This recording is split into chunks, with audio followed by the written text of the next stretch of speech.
आगामी महाराष्ट्रामध्ये होऊ घातलेल्या ज्या निवडणूक आहे या निवडणुकीसाठी छत्रपती संभाजीनगर जिल्ह्यामधील तालुका खुलताबाद येथे नगरपालिका निवडणुकीमध्ये अपक्ष उमेदवार संतोष काळे हे नगरसेवक या पदासाठी उभे आहे।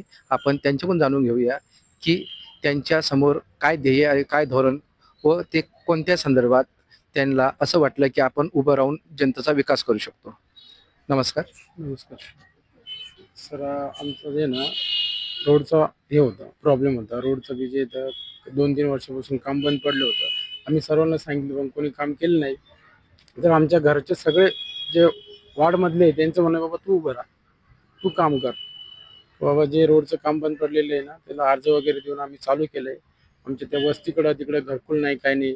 तिथं वस्तीमध्ये राहतो आम्ही, तिथं 70 वर्षापूर्वी राहतोय, तिथं घरकुल नाहीये, काही नाही आमच्या लोकांना। वार्ड क्रमांक 1 बाकी यांच्या रस्त्याचा आणि घरकुलाचा जो प्रश्न आहे त्यांचे सहकारी आपल्यासोबत बातचीत करतील। नमस्कार। काय वाटतं तुम्हाला, किती मताधिक्य तुमच्या सोबत आहे आणि ह्यांचा विजय होईल? किमान एकूण मतदारापैकी 50% मतदान हे संतोष काळे यांच्या बाजूनं प्रखरपणे आणि खंबीरपणे उभं आहे। कारण की मागील अनेक वर्षापासून संतोष काळे हे लहू प्रहार संघटनेच्या माध्यमातून सामाजिक कार्यात अग्रेसर आहेत। त्यांच्या नेतृत्वात अनेक अन्याय अत्याचाराच्या घटनांमध्ये समाजाला न्याय मिळवून देण्याचं काम केलेलं आहे। खुलताबाद शहरामध्ये प्रमुख प्रश्न जो आहे की येथील नागरिकांना मागील 30-35 वर्षापासून एका जागेवर राहत असूनही त्यांना मालकी हक्क पुरावा दिलेला नाही। आजपर्यंत त्यांना PR कार्ड नाहीत। अशा लोकांच्या न्याय हक्कासाठी संतोष काळे यांनी अनेकदा लढा दिलेला आहे। येथे प्राथमिक आरोग्य सुविधा आहे याचा अभाव आहे। इथे सामान्य माणसाला घरकुल मिळत नाही, शासनाच्या कोणत्या योजनेचा लाभ मिळत नाही। यासाठी संतोष काळे यांनी सतत अनेकांना न्याय मिळवून देण्याचा प्रयत्न केला आहे। यामुळे संतोष काळे यांचा जो प्रभाग क्रमांक 1 मधून अनुसूचित जाती मतदारसंघ आहे ते 50% पेक्षाही जास्त समाज त्यांच्या बाजूने उभा आहे। यामुळे हे बहुमताने निवडून येतील।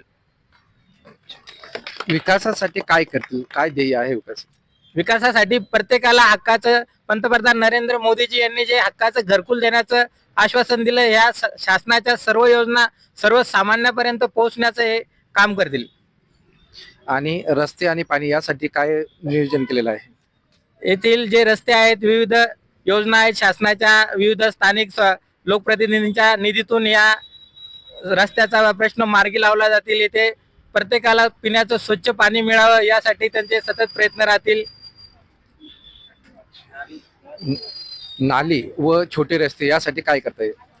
नगर परिषदमध्ये निवडून आल्यानंतर सर्वप्रथम प्राथमिक जे आरोग्य आहे, कारण की येथील परिसरातील गटार नाल्या या स्वच्छ राहिल्या तर नागरिकांचं आरोग्य सुधारेल। यासाठी त्यांना येथील स्वच्छतेला प्रथम प्राधान्य दिले जाईल।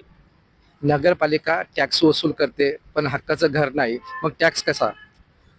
नगरपालिके येथे राहत असल्यामुळं टॅक्स घेत आहे, मात्र येथे मालकी हक्काचा पुरावा नसल्यामुळे त्यांना शासनाचे घरकुल मिळत नाही। येथील अनेक 70-75 वर्षापासून अनेकांना येथे घराचा मालकी हक्क नाही, पण राहायला शासन घरकुल मंजूर करत नाही। यासाठी सतत पाठपुरावा सुरू आहे शासनाकडे पण, आणि येथील नागरिकांना मालकी हक्क मिळावा यासाठी अनेकदा आंदोलन केलेले आहेत।